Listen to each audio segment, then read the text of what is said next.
Des milliers d'explorateurs célèbrent plus d'une centaine de baptêmes au Camporé de l'Afrique de l'Ouest. En Uruguay, une école adventiste propose des activités spécialement pour les enfants vulnérables. L'Église en Suisse commémore 10 ans de foi, de baptême et de progrès missionnaires. Dans le sud de l'Asie-Pacifique, l'Église adventiste célèbre la première promotion de diplômés en leadership spirituel. Voici le sommaire des actualités d'ANN où chaque histoire est un témoignage de foi et d'espérance.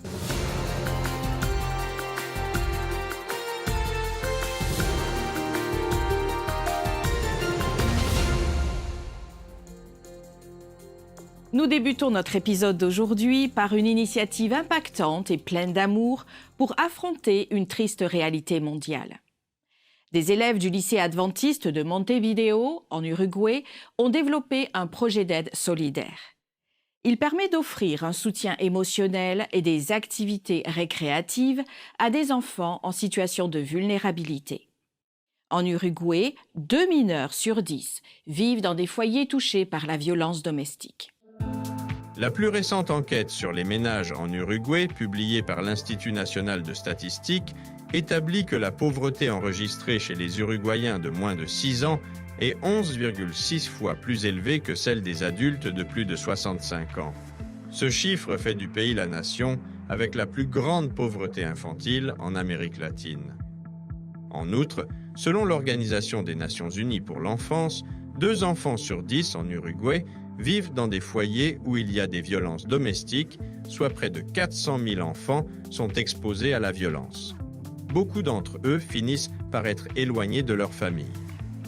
Face à cette situation, les élèves du lycée adventiste de Montevideo ont lancé le projet Aide solidaire qui propose des activités récréatives et pédagogiques aux enfants de certains de ces foyers présents dans la capitale uruguayenne.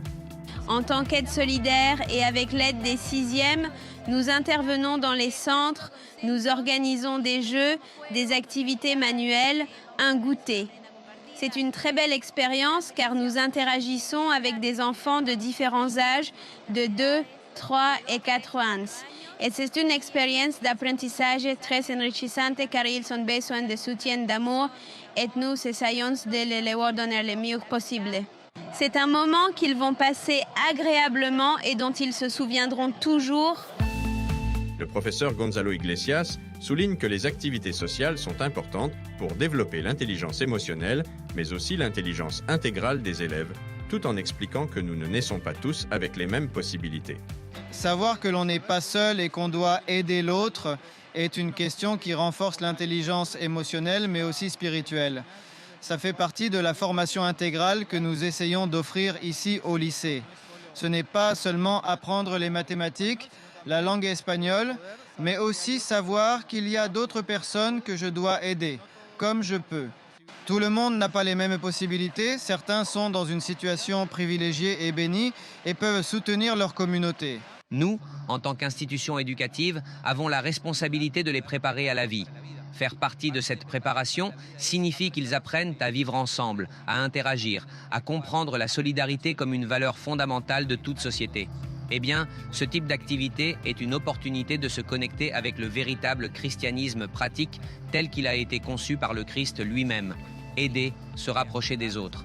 C'est une façon de prêcher et de comprendre comment le christianisme est conçu. Ainsi, à travers ces activités solidaires, nous nous connectons à l'essence même du christianisme qui est l'amour pour les autres. Et nous démontrons aussi notre amour pour le Christ. L'Université de Montemorelos et la division interaméricaine s'unissent pour une initiative de santé historique. Une récente collaboration entre le département des ministères de la Santé de la division interaméricaine et l'Université de Montemorelos au Mexique a permis d'établir un partenariat qui impactera plus d'1 million d'individus cette année. Axé sur l'amélioration de la qualité de vie grâce à la prévention et aux pratiques saines, l'initiative exploitera les programmes de santé concluants de l'université. Le partenariat vise à traduire les programmes existants, former les individus pour leur mise en œuvre et rendre les ressources plus accessibles. Cette collaboration célébration comprend également le suivi de l'impact sur la communauté, le développement d'une plateforme en ligne pour compiler les initiatives de santé et la création d'une application appelée Health Dream pour des conseils de santé préventifs. Ce partenariat témoigne d'un engagement commun en faveur de la promotion de la santé et du bien-être dans la région.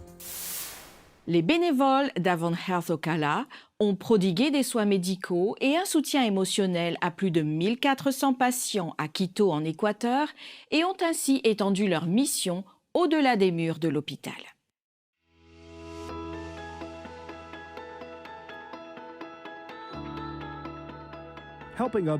Aider les autres affecte la vie de ceux qui sont servis, mais change aussi la vie de ceux qui servent.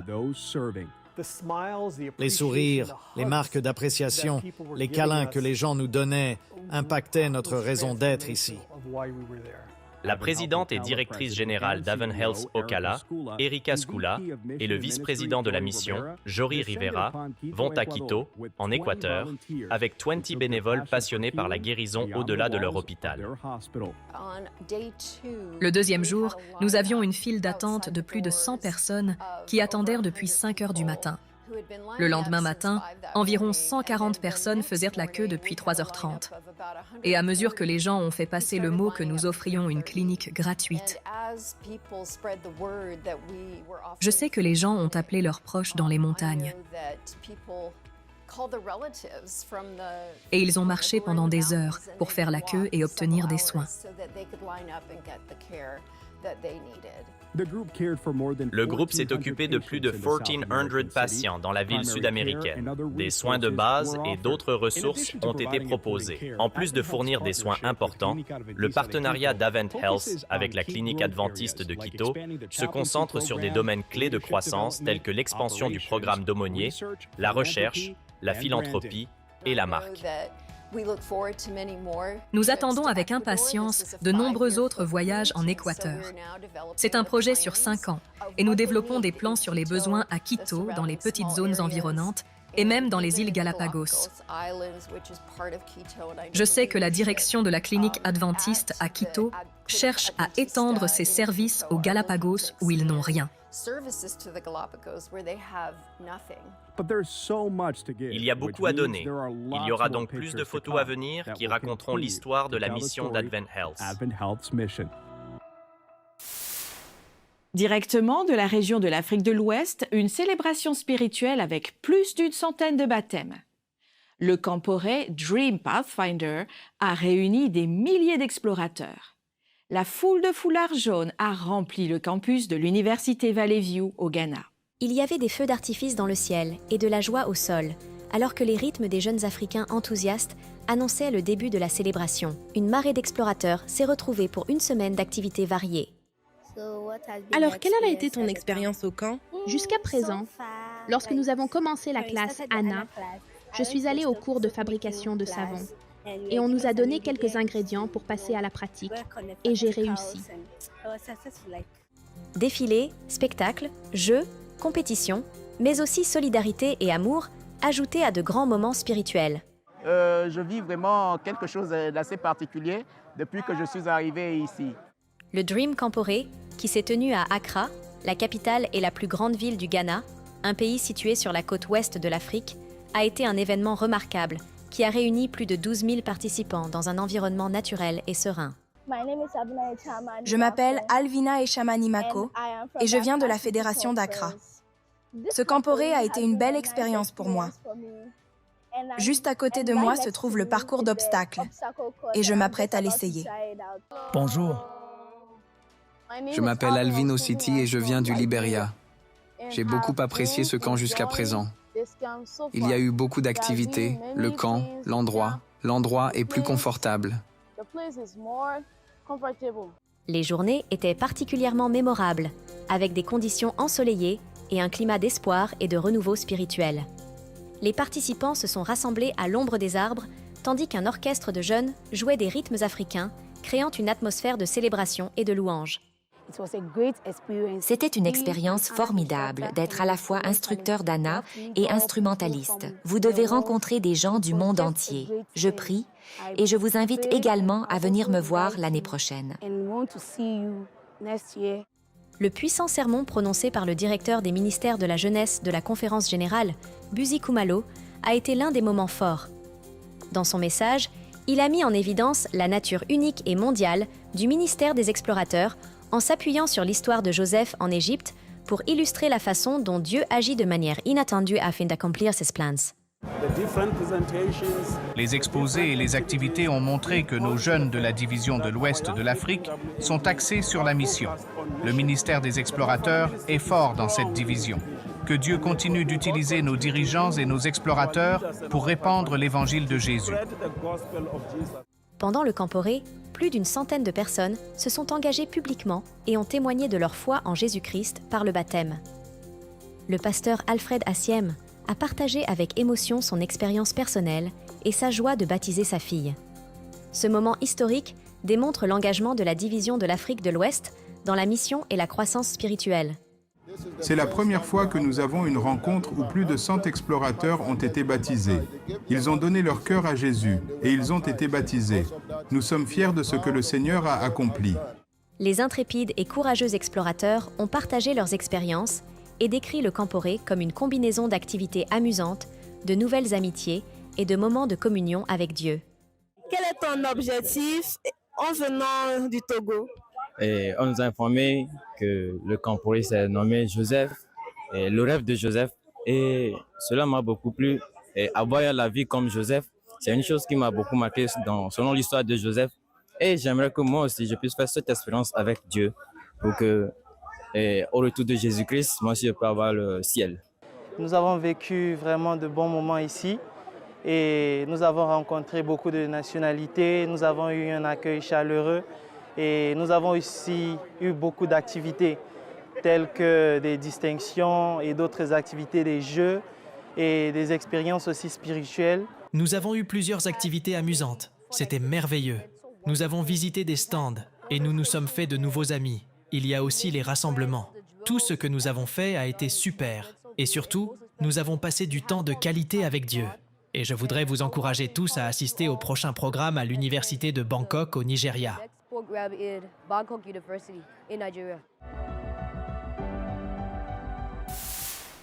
Prospérant depuis une décennie en Europe, un projet affronte courageusement les défis pour cultiver et renouveler la foi en Jésus-Christ. L'Église Vivo, à Genève, en Suisse, a récemment marqué 10 ans de foi et de croissance qui reflètent un parcours spirituel riche en missions, en déménagement et en expériences uniques de culte le samedi soir. La communauté a célébré son 10e anniversaire lors d'un grand événement mêlant une liturgie captivante à une soirée de jeux et de dégustation. Au milieu de la joie, les membres et les invités ont exprimé leur gratitude à Dieu pour le parcours extraordinaire de cette église. Issu du projet Espoir pour les grandes villes, en 2005, Vivo a officiellement commencé ses services en 2014 en louant des espaces et en accueillant des missionnaires. Après divers déménagements, l'Église a trouvé son foyer permanent en 2022 et a mis l'accent sur sa mission par le biais des cultes du samedi soir. Le pasteur Leandro Lopez, responsable de la communauté depuis ses débuts, explique que l'objectif est de permettre aux membres d'autres églises d'inviter leurs amis à Vivo tout en continuant à assister au culte du samedi matin dans leur propre communauté. Le pasteur Lopez envisage d'autres anniversaires alors que l'Église continue d'illuminer les rues de Genève de la lumière de Dieu.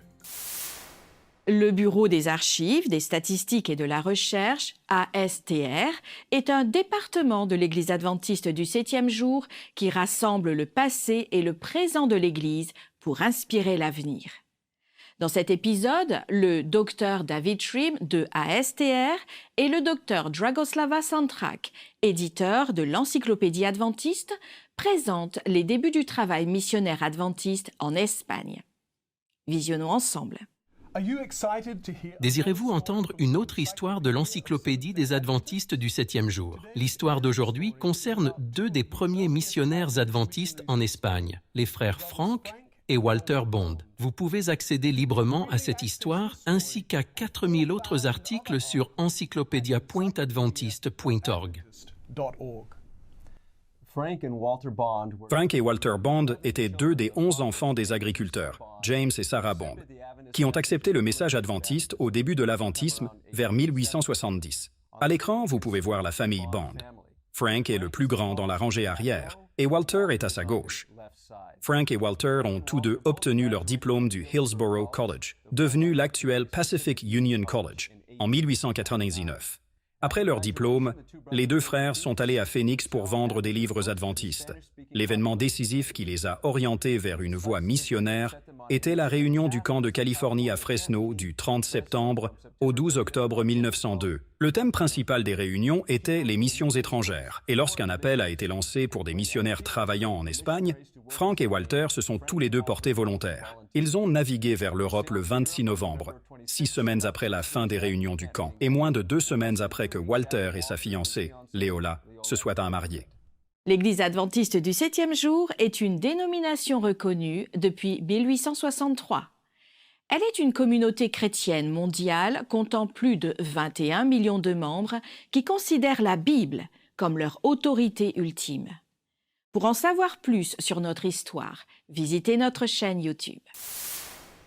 Les services communautaires adventistes, en collaboration avec d'autres organisations, s'engagent à créer des conditions afin de garantir un lieu de vie aux personnes sans abri de la Pennsylvanie.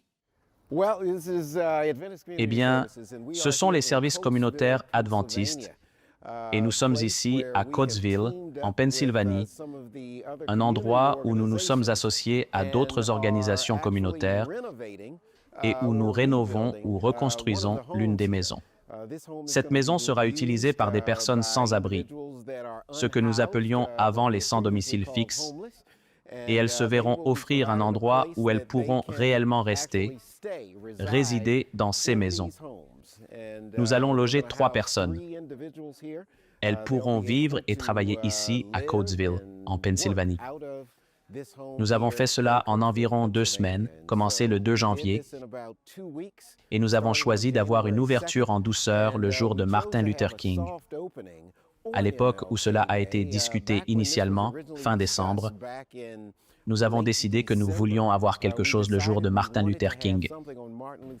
Et nous voici aujourd'hui. Nous avons l'ouverture en douceur. Quelques membres du conseil et d'autres dignitaires sont venus nous rejoindre.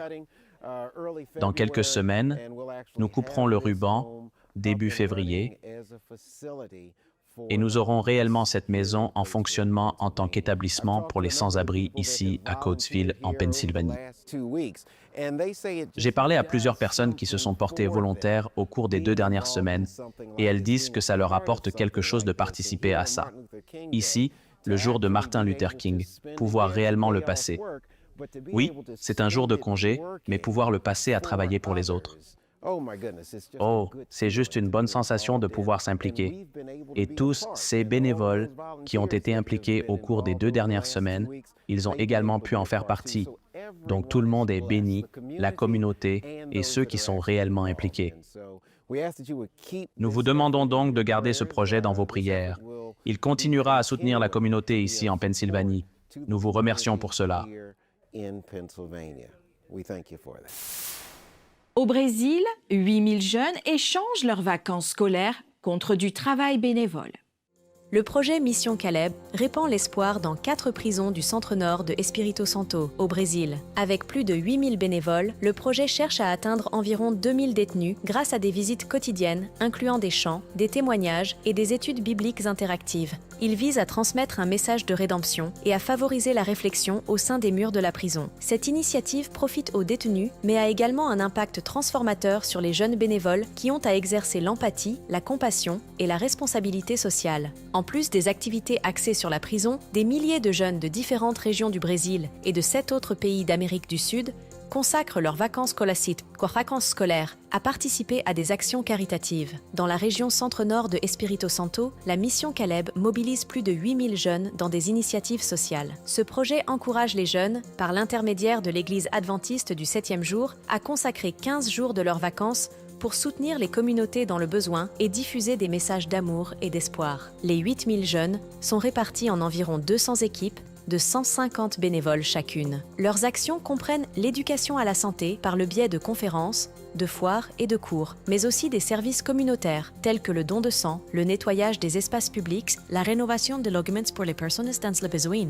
et des campagnes de sensibilisation. Des professionnels de la santé font également partie des équipes et fournissent des services médicaux. De plus, d'autres activités consistent à mener des campagnes bénéficiant à la population sans abri. La campagne de Adra Roumanie, Change the Story, ou Change l'histoire en français, lutte contre les violences domestiques en menant des campagnes de sensibilisation, en apportant un soutien émotionnel et en s'impliquant directement pour transformer des vies et plaider en faveur des relations saines. Dans une relation abusive, tout peut sembler normal au début, mais avec le temps, ce qui semblait être un incident malheureux, un moment de faiblesse, devient une habitude. La violence verbale et physique devient réalité, suivie de miettes de sentiments du cœur, de fleurs et de promesses. L'histoire peut se répéter encore et encore, ou pas. Je choisis de changer l'histoire. À la maison Adra, tout change lorsque vous avez le courage de demander de l'aide et de briser ce cycle. Au sein de la maison Adra, les femmes et les enfants trouvent du soutien, des conseils et se sentent à nouveau chez eux. La maison Adra change l'histoire, la vôtre ou celle de quelqu'un d'autre. Dans la région sud de l'Asie et du Pacifique, la remise de diplôme de la première cohorte de Lead Lab a été célébrée. Il s'agit d'un programme de développement du leadership de l'Église adventiste du 7e jour. Organisé à Bali, en Indonésie, l'événement a réuni des dirigeants adventistes de différents ministères de l'Église. Lead Lab, sous la direction de mentors expérimentés, met l'accent sur l'importance du leadership en tant que don divin et engagement perpétuel. Les diplômés sont désormais mieux équipés pour servir leur communauté de différentes manières, notamment spirituellement. Cet événement a également marqué le début de la deuxième cohorte de Lead Lab, témoignant d'une demande croissante en matière de développement du leadership. Lead Lab constitue une étape importante dans le renforcement du leadership au sein de l'Église adventiste du 7e jour. À l'université adventiste de Lori, dans le sud de l'Inde, la canicule provoque des évanouissements chez les étudiants durant les services religieux. La construction d'une nouvelle église est prévue et elle offrira un espace de culte plus sûr et plus frais.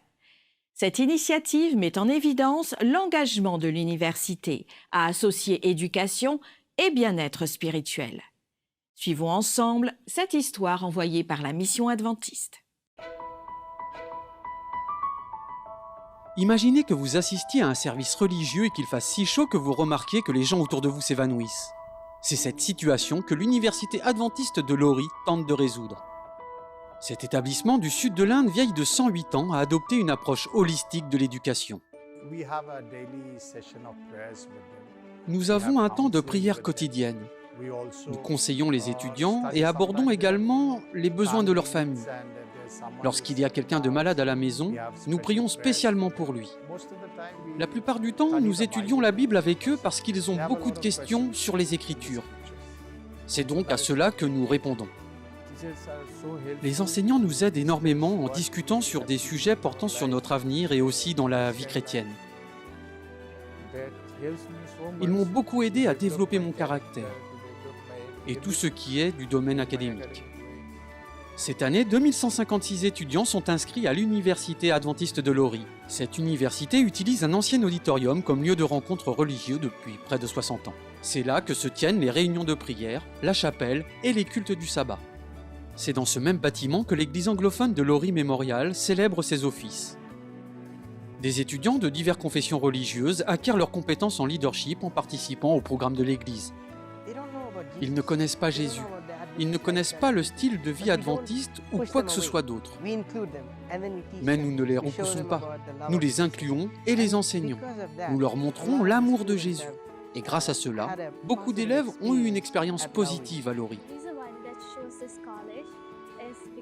La raison pour laquelle j'ai choisi ce collège est qu'il nous offre le repos du sabbat tout en contribuant à la croissance spirituelle dont nous avons besoin dans notre vie quotidienne.